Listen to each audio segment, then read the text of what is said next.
우리 창세기 5장에 보면 에녹이라는 사람이 나옵니다.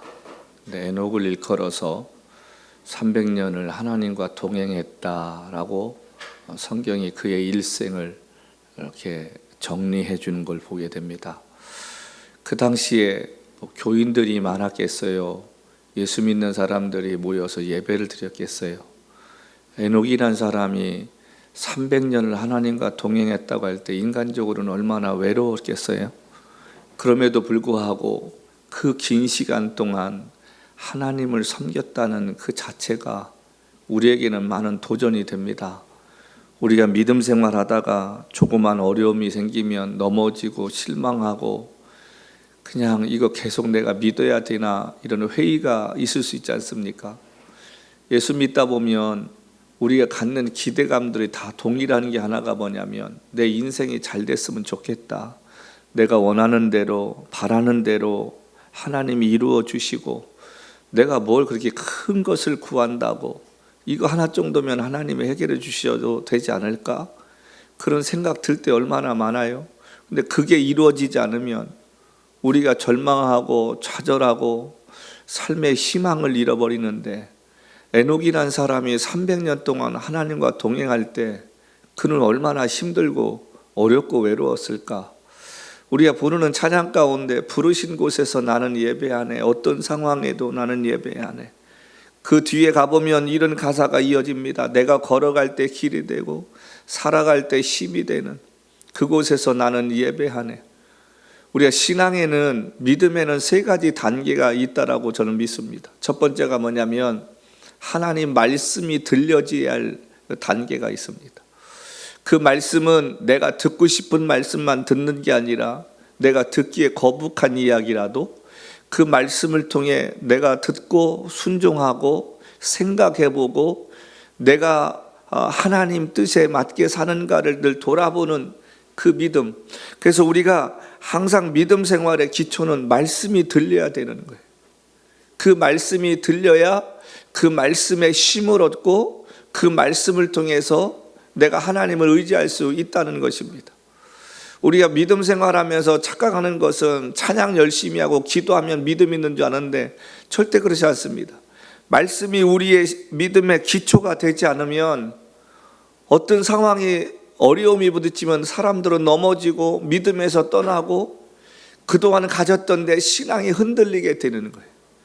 그 말씀이 굳건하게 붙잡아지면 어떤 상황에도 하나님이 내게 좋은 것으로 공급해 주시고 두려워 말라 내가 너와 함께함이라 놀라지 말라 내 하나님 이런 모든 말씀이 내게 위로와 힘이 되는 거지 사람들의 이야기 그것이 힘이 되는 게 아니라는 거예요. 지금 내가 당장 어떤 그 말씀 때문에 따라 살아갈 내가 하나님을 잃어버리고 하나님 뜻보다 우리의 고집 생각이 앞서는 것이 아니라 우리가 항상 기도하는 게 있지 않습니까? 돼도 감사, 안 돼도 감사, 아파도 감사. 우리가 어떤 상황에 있다 할지라도 하나님 내 이 처해진 환경이 하나님의 영광을 가리는 일에 방해가 되지 않도록 해달라고 하는 이 기도가 필요하지 않을까? 네? 정말 여러분 세상의 것을 얻는 것도 중요합니다. 내가 원하는 것 이루는 것도 중요하지만 그거보다도 더 중요한 것이 있다면 내게 주어진 인생의 시간 그 시간 동안에 하나님이 나를 위해서 어떤 일을 하실런지 그것이 방해가 되지 않도록 멈추지 않도록 해달라는 그 기도가 더 필요하지 않을까? 우리가 말씀 앞에 순종한다는 게 얼마나 힘든지 아십니까? 그 말씀 때문에 내가 가야 할 길을 포기하고 주를 바라봐야 할 때 있고 내가 하고 싶은 것, 원했던 것 포기해야 할 때 있습니다. 예수님을 따랐던 12제자 중에 11제자는 자신들이 원하지 않는 죽음으로 순교로 인생을 마무리했다는 것입니다. 우리 안에 말씀이 들리고 그 말씀 앞에 내가 순종하며 살 때 우리의 인생이 하나님 앞에서 얼마나 복이 있는가 깨닫게 된다는 거예요. 그 다음 단계가 뭐냐? 기도입니다. 그 주신 말씀을 붙잡고 하나님 앞에 처절하게 기도하면서 아버지의 뜻이 하늘에서 이루어진 것 같이 땅에서도 이루어지게 해달라는 그 예수님의 기도처럼 우리가 사는 목적이 뭐예요? 예수 믿기 전에는 내가 원하고 내가 하고 싶은 대로 마음대로 살 수 있었지만, 내가 예수를 알고 내가 예수님이 내 안에 계시다는 걸 믿으면 내 삶의 존재 목적이 하나님의 영광 아닙니까? 하나님, 내가 어떻게 하면 하나님의 뜻대로 살겠습니까? 어떻게 하면 하나님이 기뻐하시는 일을 하며 살겠습니까? 우리가 이렇게 내가 가야 할 길을 하나님께 물어보고 해야 할 일도 하나님께 물어볼 수 있는 믿음이 생기는 거예요. 그러면 세 번째 마지막으로 뭐가 됩니까? 찬양이 나오는 거예요. 말씀 붙잡고 그 말씀 따라 하나님 앞에 기도했는데 하나님이 정말 이렇게 인도하셨군요. 하나님 이렇게 영광 받으시는군요. 하나님 이렇게 많은 사람들이 하나님의 사람이라는 이야기를 듣게 만듭니다. 우리가 사도행전 2장 말씀 보면 초대교회 사람들이 모여서 예배하고 그렇게 살았을 때에 하나님께서 그들의 삶의 모습이 소문나게 하셨기에 교회가 부흥됐다는 것입니다. 그러면 우리가 하나님을 찬양할 때 많은 사람들이 그 일에 동조를 하고 정말 하나님이 그 일을 이루셨습니다. 이런 게 돼야 되는데 우리 안에 이런 믿음의 이 세 단계가 지금 있는데 여러분은 어떤 단계에 있습니까? 아직도 말씀이 들리지 않고 말씀 의심하고 말씀 붙잡고 우리가 살아야 되는데 그것을 놓고 살진 않습니까? 세상은 가져야 되고 이루어야 성공했다고 하지만 믿음은 하나님 앞에서 우리가 걸어가야 할 그 길을 끝까지 걸어가는 게 하나님께 영광이고 인생의 성공이라는 것. 가져서가 아니라 하나님 말씀 앞에 순종하며 살아가는 것. 우리가 바울이 쓴 편지를 읽을 때마다 그가 쓴 책에 13권 있는데 그것을 읽을 때마다 우리가 세 가지 바울의 삶의 특징을 보게 되는데 첫 번째가 바울은 사람들에게 민폐 끼치지 않으려고 애를 썼다는 거예요. 사람들에게 부담 주지 않으려고 했었다는 것입니다. 우리 사도행전 20장 말씀 한번 보십시다. 사도행전 20장 34절부터 우리 35절 말씀 함께 보았으면 좋겠습니다. 바울이 밀레도에서 에베소 장로들을 불러놓고 마지막 그들에게 자신이 살아온 삶을 이야기하는 내용인데, 여러분이 아는 바와 같이 이 손으로 나와 내 동행들이 쓰는 것을 충당하여 범사에 여러분에게 모범을 보여준 바와 같이 수고하여 약한 사람들을 돕고 또 주 예수께서 친히 말씀하신 바 주는 것이 받는 것보다 복이 있다심을 기억하여야 할지니라. 바울이 지금 이 에베소 교회 3년 동안 사역을 하면서 그가 어떻게 살았는지를 이야기하는데 뭐라고 하냐면 내 손으로 자비량 사역을 했다는 것입니다. 사람들에게 민폐 끼치지 않으려고 내가 할 수 있는 한 돈을 벌어서 내가 사역을 했다는 거예요. 바울이 사역할 당시에 거짓 선지자들, 교사들은 내가 이렇게 설교했으니까 사역했으니까 살해줘야 되지 않느냐고 이야기하던 시대입니다. 그런데 바울은 내가 이 손으로 나와 내 동행들이 쓰는 것을 충당했다는 거예요. 두 번째로 뭐라고 합니까? 범사에 여러분에게 모범을 보여준 바와 같이 수고하여 약한 사람들을 도왔다라고 얘기를 합니다. 바울이 그의 서신서에 하는 것처럼 내가 남들처럼 사례비 받을 권리가 없냐? 내가 베드로처럼 아내를 데리고 다닐 만한 권리가 없냐?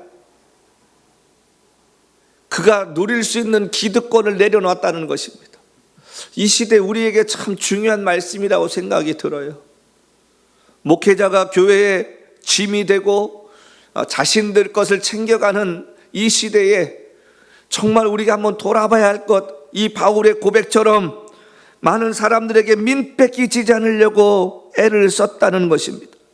본이 되려고 했다는 거예요. 믿음은요, 본이 돼야 되는 거예요. 어떤 모습이든 간에 다른 사람들 앞에 본이 돼야 되는 거예요. 믿음의 사람은 저렇게 사는구나. 저렇게 사는 게 정말 사람들이구나. 근데 사람들이 그렇습니까? 자기들의 욕심 앞에서는 본이고 뭐고 없어요. 일단은 내가 원하는 거를 취하려고 하지 그것 때문에 다른 사람들이 나를 어떻게 볼까 이거 생각 안 합니다. 그리고 나서 후회하고 나중에 세월 지나고 나니 그때 내가 그렇게 하지 말았어야 되는데, 말씀이 들리지 않으니까 사람들은 우리가 그 이사야에 있는 말씀처럼 각기 제 길로 갔거늘이라는 그 말씀처럼 우리 삶이 그렇잖아요. 믿음 있는 것 같아요. 하나님 의지하는 것 같아요. 하나님 동행하는 것 같아요. 근데 많은 사람들이 자신이 원하고 자신의 이익 앞에서는 잠시 믿음을 접어둘 때가 얼마나 많이 있습니까? 근데 바울은 그렇게 살지 않았다는 거예요. 본이 되는 삶을 살았고 약한 자들을 도우려고 애쓰는 그 삶을 그가 살았다고 고백하고 있다는 것입니다. 그래서 그가 지금 에베소 지도자들에게 그렇게 고백하는 게 뭐예요? 너희도 그렇게 살으라는 거예요. 우리의 믿음 생활이 정말 하나님 앞에서 사람들 앞에 본이 되고 덕이 되는 그 모습을 통해 영광 돌릴 수 있는 삶이 돼야 되지 않을까. 바울은 그렇게 사람들에게 민폐 끼치지 않고 살려고 했었다는 것입니다. 두 번째는 고린도후서 5장 13절 말씀처럼 그가 고백하는 게 뭡니까? 여기 이렇게 고백합니다. 우리가 만일 미쳤어도 하나님을 위한 것이요 정신이 온전하여도 너희를 위한 것이다. 예수를 위해 미쳤다는 거예요. 사람이요 뭐에 미쳐 살면 눈에 보이는 게 없어요. 귀에 들리는 게 없어요. 사람들이 뭐라고 해도 그게 들리지 않는 거예요. 그 미친 것에 그냥 좋은 거예요. 그 PC방에 처박혀서 몇 날 며칠 게임하는 사람들 보세요. 이거 아니라고 얘기해도 들리지가 않는 거예요. 사람이 제정신이 아닐 때는요 오히려 좋은 얘기 해주는 사람과의 관계도 깨어집니다. 사람이 무엇에 미치는가에 따라서 그 사람의 인생이 결정됩니다. 세상 것에 미친 사람은요 처음에는 그게 옳은 것 같아도 시간이 가다 보면 허무함이 찾아옵니다. 부를 이뤄도 만족함이 나중에는 없는 거예요. 정말 생각이 있는 사람들은. 근데 예수에 미쳐 살면 첫 번째로는 힘듭니다. 희생과 대가를 치료할 게 너무 많아요. 포기해야 할 게 너무 많은 거예요. 우리가 예수에 미쳐 살면 좋은 얘기 듣지 못합니다. 사람들로부터요 외면당하고 사람들로부터요 지적당하고요 사람들로부터 이상한 얘기 들어요. 그게 제정신 아닌 사람이 듣는 상황입니다. 그런데 중요한 것은 우리가 미쳐 산다는 것은 그거에 대해서 온 정열을 쏟는다는 거잖아요. 우리가 예수에 미쳐 살면 사람들이 볼 때는 어리석어 보이고 융통성 없이 보일지 몰라도 세월이 지나다 보면 그 사람의 삶이 얼마나 가치 있는가를 깨닫게 만들어 준다는 사실입니다. 우리가 예수에 미쳐 사는가? 세상과 나는 간 곳 없고 구속한 주만 보이도다라는 이 찬양처럼 그렇게 살고 있는가 한번 생각해 보십시다. 그리고 세 번째로는 그는 희망을 갖고 살았다는 것. 그 인생 마지막 쓴 것이 디모데후서인데 우리가 아는 데서 4장 말씀 보면 그가 뭐라고 합니까? 내가 선한 싸움 다 싸우고 내가 믿음을 지켰다. 그 고백할 수 있는 사람 몇이나 되겠어요? 우리 인생의 마지막 시간에 선한 싸움 다 싸우고 믿음을 지켰다라는 그 말에는 자기가 살아오면서 수없이 많은 어려움 당하고 포기할 것도 있었는데 그것들을 다 지키며 살아왔다는 것. 그 다음에 그가 고백하는 게 뭡니까? 의의 면류관을 내가 기대하고 있었다라고. 저와 여러분의 인생 어떻게 살든 간에 마지막 하나님 앞에 서는 날 상 받는 인생들이 돼야 되지 않겠습니까? 바울은 좌로나 우로나 치우치지 아니하고 그 예수 바라보면서 예수님이 인도하시는 대로 대책 없이 사는 사람, 100% 하나님께 모든 걸 맡기고 사는 사람이었습니다. 가라면 가고 오라면 오고 서라면 서고 하지 말라면 안 하고 그렇게 바울 인생 살았는데 그 이야기는 바울이 이렇게 살았다는 것으로 끝나는 게 아니라 너희도 바울처럼 살아라. 바울이 고백한 대로 너희는 나를 본받는 자가 되라는 말은 뭐냐면, 하나님 앞에 우리의 믿음의 소망 가지고 내가 걸어가는 그 걸음처럼 너희도 살으라는 것입니다. 예수님이 제자들에게 본을 보여주시고 제자들이 예수님 살으셨던 대로 살다가 간 것처럼 바울도 그렇게 살았고, 그 뒤를 따라가는 우리들에게도 똑같이 얘기하는 게 뭐냐면, 너희들도 그렇게 살으라. 그러면 나의 하나님이 은혜 가운데 너의 쓸 모든 걸, 풍성한 것을 채워주시겠다는 겁니다. 우리가 채우는 것과 주님이 채우는 건 전혀 다른 얘기입니다. 하나님이 채워주시겠다는 거예요. 근데 우리 그걸 못 믿잖아요. 언제 채우십니까? 언제 이루십니까? 우리가 그런 대답만 하지, 질문하고 하나님 감사합니다 라는 고백 별로 안 해요. 많은 사람들이 그에게 미쳤다고 이야기했을 때 이제는 정착해서 안정적인 가정을 이루는 삶을 살면 어떠냐고 권면했을지도 모릅니다. 그만큼 했으면 됐지 않느냐고, 그만큼 예수를 위해 고난 당했으면 충분하지 않느냐고, 이제는 좀 가정도 갖고 삶의 안정적인 것도 취하고 종교 지도자들과 잘 지내서 이제 또 종교 지도자의 높은 자리까지 올라가야 되지 않겠느냐고 바울에게 그렇게 얘기했을지도 모릅니다. 근데 바울은 빌립보서 말씀 통해서 우리에게 뭐라고 합니까? 자기는 세상의 모든 것들을 배설물같이 여기고 아직 내가 둯대를 향해 달려가고 있다, 그 얘기하고 있습니다. 여러분, 우리가 말씀을 들을 때에 우리가 그 말씀이, 바울의 이야기가 내 삶에 느껴지지 않으면 그냥 말씀으로 끝나는 거예요. 아, 바울이란 사람이 있었구나. 근데 바울이 그 이야기할 때는 뭐가 전제 조건이 됐습니까? 그는 천국에 갔다 왔다는 것입니다. 천국의 그 아름다움을 그가 봤다는 거예요. 그래서 그는 세상 것보다 하늘의 것을 더 소중하게 여길 수 있는 믿음의 소유자가 되었다는 것입니다. 우리가 찬양하고 기도하면 뭐합니까? 그게 삶으로 이어지질 못하고 나의 믿음으로 그게 엮여지지 못하면 종교 행위밖에 되지 않는다는 거예요. 매 주일마다 우리가 왜 예배드리고 왜 말씀을 들어요? 내가 이번 주간에는 그 말씀처럼 살아야겠다, 한번 이번 주간에는 그 말씀 따라 내가 한번 헌신해 봐야겠다, 이런 다짐하려고 말씀 듣는 거지. 여기 와서 말씀 안 들어도 얼마든지 들을 수 있잖아요. 유튜브만 틀면 더 좋은 이야기, 더 설교 잘하는 분들 이야기 많습니다. 그런데 중요한 것은 우리가 그 사람들이 뭐라고 이야기하는가가 중요한 것이 아니라 오늘 14절을 통해 말하는 바울의 이야기에 한 번 더 귀를 기울여 볼 필요가 있다는 것입니다.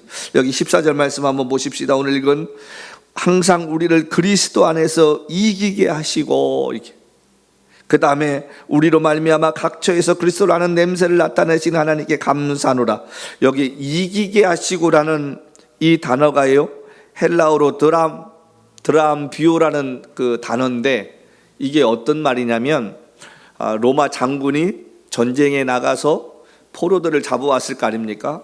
그러면 이제 장군이 온다 그러면 개선문을 이게 세웠잖아요.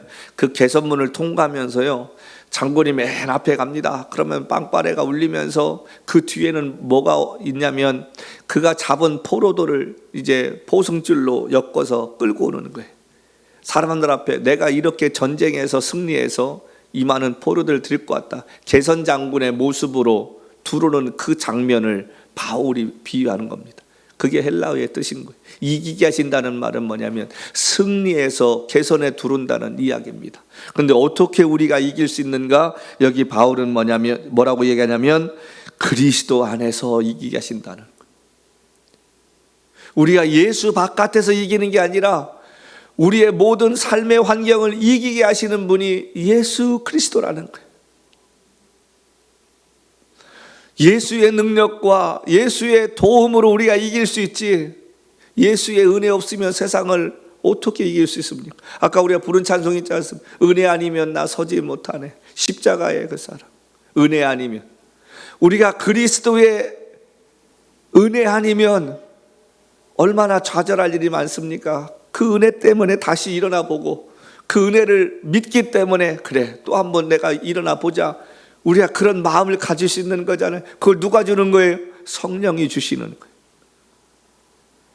우리가 예수 없으면 무슨 소망이 있습니까? 삶이 힘들어지고 각박해지고 정말 답답해질 때가 얼마나 많아요. 근데 그리스도 안에서 우리를 이기게 하신다는 거예요. 항상. 그래서 우리가 말씀을 가까이 해야 되는 거예요. 하나님, 이 말씀을 붙잡고 내가 기도합니다. 내가 찬양합니다. 하나님, 일어날 수 있게 성령님 나를 좀 도와달라고 기도해야 할 필요가 있다는 사실입니다.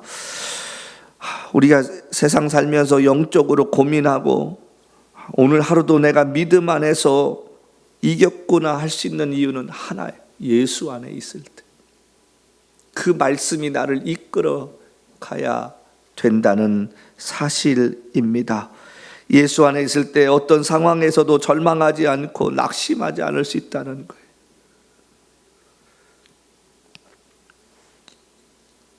매일 삶에 힘들어하고 갈등하며 사는 게 얼마나 많아요. 주님이 이 일을 기뻐하실까? 주님이 이걸 원하실까? 늘 고민하며 사는 인생. 바울이 그렇게 살았지 않습니까? 사나 죽으나 날 위해 십자가에 돌아가신 예수, 그는 고민하며 살았던 거예요. 바울의 삶이 얼마나 힘들고 어려웠으면 차라리 이 몸을 떠나서 주님과 함께 거하는 것이 행복하도다. 그가 소망이었습니다. 남녀가 연애를 할 때는요, 눈에 비는 게 없어요. 그래서 만나면 즐겁고 시간 보내면 즐겁습니다. 자, 그런데 그들이 결혼을 했습니다. 그때 가졌던 감정이 계속해서 갑니까? 식어집니다. 권태기라는 게 찾아와요. 갈등하게 돼. 그리고 나서 이제 서로 다투다가 보면 나중에 하는 얘기가 뭡니까? 우리 서로 안 맞는 것 같아. 그래서 서로 갈 길 가는 게 어때? 그들도 처음에는 뜨겁게 사랑했어요. 그들도 처음에는 모든 것 다 버리고 생명을 걸 만큼 눈에 보이는 게 없을 만큼 시간을 보냈던 사람들이었습니다. 그런데 우리의 믿음도 그렇지 않습니까? 언젠간 주님 앞에 그렇게 살던 모습이 있었는데 어느샌가부터 내 마음이 식어지고 주님을 찾는 게 부담스러운 거예요. 제가 지난번에 얘기했던가요? 어떤 연예인이 성공한 비결이 뭐냐고 했더니 하기 싫은 걸 매일같이 똑같이 하다 보니까 성공했다고 말합니다. 우리에게 그 말이 적용되면 어떻게 얘기할 수 있습니까? 매일 똑같이 말씀 보고 매일 똑같이 기도하는 겁니다. 그런데 안 돼요. 여러분과 제가 기도한다고 그게 다 응답됩니까? 여러분과 제가 원하는 대로 하나님이 다 이루어 주시던가요? 안 될 때가 더 많습니다. 자, 그런데도 불구하고 내가 변함없이 말씀을 보고 기도를 하는 삶을 멈추지 않는 거예요. 하기 싫은 거, 기도하는 게 얼마나 힘들어요. 성경 보는 게 어떤 때는 답답합니다. 눈에 안 들어옵니다. 그래도 하는 거예요. 하다 보면 어느 순간에 하나님께서 정리케 하시고 우리의 삶에 평탄함을 주실 날이 온다는 것입니다. 그래서 우리가 매일매일 말씀 안에 살아야 된다는 이야기입니다. 사단은 수없이 바울을 넘어뜨리고 좌절시키려고 했지만 끝까지 믿음의 경주를 그가 다했음을 우리가 보지 않습니까? 여기 15절 말씀, 우리는 구원받은 자들에게나 망하는 자들에게나 하나님 앞에서 그리스도 향기니 이 사람에게는 사망으로부터 사망에 이르는 냄새요, 저 사람에게는 생명으로부터 생명에 이르는 냄새라. 누가 이 일을 감당하리요? 자, 바울이 지금 뭐라고 그래요? 우리가 복음을 전하는 것은 그리스도의 향기를 전한다. 근데 그 향기가 어떤 이들에게는 사망에 이르게 하는 냄새다. 이 말이 무슨 말이냐면 예수 그리스도가 그냥 사람이었고 죽었지 부활했냐 라고 믿는 사람에게는 그 사람에게는 소망이 없는 것입니다. 사망에 이르게 그 좋은 향기의 냄새가 그에게는 사망의 냄새로 바뀐다는 거예요. 아무리 좋은 이야기를 해도 예수를 영접하지 않은 사람들은 사망의 냄새로 끝나지만 생명으로부터 생명에 이르게 하는 냄새는 뭡니까? 예수께서 죽으셨을 뿐만 아니라 부활하셔서 우리의 소망이 되신다고 믿는 사람에게는 그게 뭐예요? 생명에 이르는 냄새라는 거예요. 저와 여러분이 이 냄새 맡고 또 누군가에게 이 냄새를 전하는 삶이 되려고 예수 믿는 거 아닙니까? 우리가 정말 해야 할 일이 뭐예요? 누군가에게 이 생명의 향기를 우리가 전해야 되지 않습니까? 누군가에게 그 생명의 향기를 맡게 해서 그가 또 다른 사람에게 생명의 향기를 전할 수 있는 사람이 되게 해야 되지 않을까? 바울이 그렇게 했다는 거예요. 어떻게 그렇게 했는가? 여기 17절 말씀에 오늘 결론을 바울이 이렇게 우리에게 맺고 있습니다. 우리는 수많은 사람들처럼 하나님의 말씀을 혼잡하게 하지 아니하고 곧 순전함으로 하나님께 받은 것 같이 하나님 앞에서와 그리스도 안에서 말하노라. 이 말 중요한 말씀이 있습니다. 여기 혼잡하게 한다라는 말씀. 혼잡하게 한다. 여기 혼잡하게 한다라는 말은 뭐냐면 카펠리온테스라는 단어. 카펠리온테스라는 말. 이 카펠리온테스라는 이 헬라어 뜻은 뭐냐면 행상이란 뜻이에요. 행상. 이 행상이라는 말이 뭐냐면 그 당시에 많은 사람들이 이제 떠돌이 장사가 있었지 않았어요? 않았겠어요? 붙박이 장사가 있는가 하면 떠돌이 행상이 있었습니다. 그 마을에서 가게를 내고 장사하는 사람이 있고 타지에서 와가지고 물건을 잠깐 팔고 가는 사람이 있습니다. 그 떠돌이 행상을 이야기할 때 오늘 카펠리온테스라는 단어를 쓰는데 여기 말씀 보니까 혼잡하게 했다는 것다. 이 혼잡하게 했다는 말은 무슨 말이냐면 불순물을 섞지 않았다는 말이에요. 이 당시에 예를 들면 포도주가 있는데 포도주 한 병이 있는데 포도주 3분의 1을 타고 3분의 1은 물을 타는 거예요. 그럼 양이 많아질 거 아닙니까? 그 포도주를 사람들이 파는 거예요. 팔면서 오늘 팔고 나면 다시는 이곳에 오지 않을 것 같이 생각하고 팔고서 사라지는 거예요. 만약에 붙박이처럼 그 동네에서 가게를 낸 사람이 그렇게 하면 얼마 못 가서 그 가게 문 닫습니다. 맛이 변했다고 얘기하고 불순물을 넣었다고 사람들이 항변할 거 아니겠습니까? 근데 떠돌이 행상들은 그런 거 생각 안 했어요. 남들이 먹든 말든 그냥 그렇게 팔고 이익을 취하면 된다라는 생각했다는 거예요. 그 얘기가 무슨 얘기예요? 바울은 하나님 말씀을 전할 때에 불순물을 타지 않았다는 거예요. 사람들이 귀에 듣기에 즐거운 얘기했다는 게 아니에요. 예수님께서 주신 그 말씀을 가감없이 그대로 스피커로 쓰임받는 삶을 살았다는 이야기입니다. 이 시대에 우리는 좋은 이야기 듣기로 합니다. 쓴소리 하면 싫어합니다. 자기가 듣고 싶은 얘기 이야기 안 하면 관계 좀 서운하게 만듭니다. 내가 하고 싶은 일이 있는데 그 일을 못하게 하고 방해하는 사람이 있으면 거리를 두며 삽니다. 우리가 하나님 말씀 들을 때에 우리가 듣기 좋은 얘기만 들어야 되겠습니까? 아니요, 불편한 얘기도 들어야 되는 거예요. 그 불편한 얘기가 들리고 내 마음이 부담스러우면 회개해야 되는 거예요. 우리가 지금 카메라가 저렇게 돌아가는데 사람들은 카메라가 있으면 조심합니다. 경찰이 또 앞에 있으면 속도를 줄입니다. 근데 우리의 인생이 어떻게 돼? 저 카메라가 필요 없는 인생이 돼야 하잖아요. 경찰이 있으나 없으나 법을 지키는 인생 돼야 되지 않겠습니까? 사람들이 뭐라 하든 간에 나는 하나님 말씀 따라 살겠습니다. 하나님 말씀 앞에 내가 손해보는 인생일지라도 그렇게 살다 가겠습니다. 이런 고백들을 해야 되는데 안 되는 거예요. 그러다 보니까 목회자들도 하나님 말씀을 과감하게 그렇게 전해야 되는데 전하지 못합니다. 전 두 가지 이유가 있다고 생각을 해요. 하나는 본인이 말씀의 본이 되는 삶을 살지 못하니까, 남들에게 이야기하지 못하는 거예요. 떳떳하지 못하니까. 아까 말씀드린 대로 카메라 앞에서 조심하는 사람이 아니라 카메라 앞에서도 조심할 것이 없는 사람으로 우리가 살아야 되지 않겠습니까? 예수님이 내 앞에서 보이든 보이지 않든 마지막 날 심판 때에 내 살아온 삶에 대해 모든 것이 정리되어야 할 것이 있다는 것을 인식하며 살면 행동이 조심스러워지고 말이 조심스러워집니다.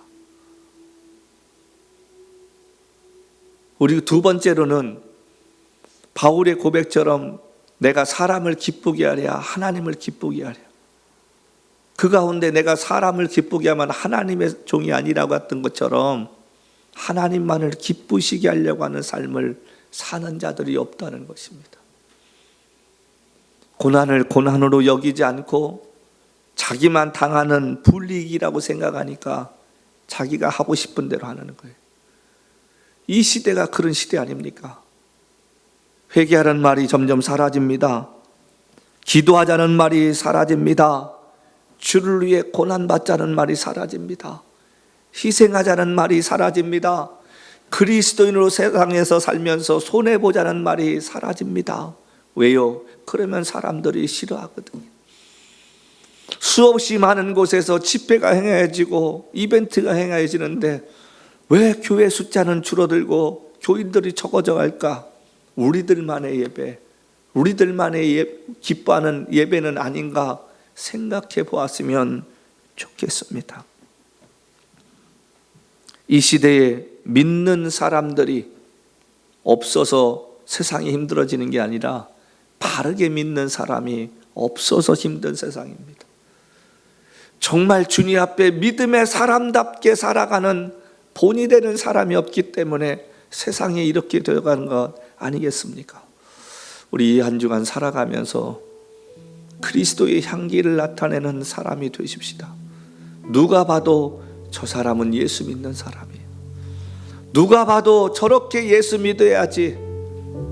누가 봐도 나도 저런 사람이 되고 싶다라는 그런 도전을 누군가에게 줄 수 있는 우리의 삶이 되었으면 좋겠습니다. 사람들이 알아주든 알아주지 않든 여러분 바울의 고백처럼 우리가 혼잡하게 살지 않고 예수 바라보며 주님이 원하시는 것이 무엇일까 고민해보고 생각해보고 기도해보고 하나님께 여쭈어봐서 그분이 원하시는 그 삶을 살 수 있도록 내 마음 우리가 지키면서 살아가는 복 있는 삶이 되시기를 주님으로 부탁합니다.